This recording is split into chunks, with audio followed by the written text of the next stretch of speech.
Bhogapuram airport విషయంలో Chandrababu credit చోరీ చేస్తున్నారని పులివెందుల ఎమ్మెల్యే మాట్లాడడం హాస్యాస్పదమని ఎంపీ కలిశెట్టి అప్పలనాయుడు అన్నారు.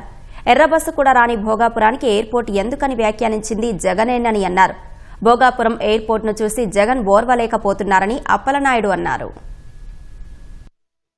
జగన్మోహన్ చెప్పాడు, ఎర్రబస్సు రాని భోగాపురానికి ఎయిర్పోర్ట్ తెస్తాడా చంద్రబాబు నాయుడు? ఎయిర్పోర్ట్ అవసరమా?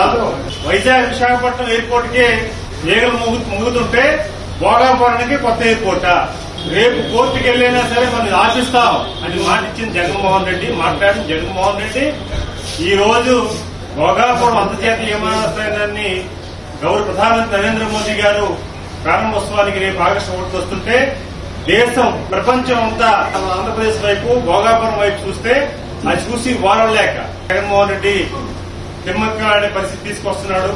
ఈ రోజు జగన్మోహన్ రెడ్డి చూస్తుంటే చంద్రబాబు నాయుడు గారు నేను చేసిన క్రెడిట్ అన్ని గుర్తిస్తానని చెప్పేసి అంటే నీకున్న క్రెడిట్ ఏంటో ప్రజలు తెలుసు, రాజకీయ పార్టీలు తెలుసు, ఢిల్లీలో కూడా తెలుసు. నీ క్రెడిట్ ని చోరీ చేస్తే తీరిపోవాలి తప్ప ఇంకొన్ని కాదు, కొందరు కూడా తెలుసు.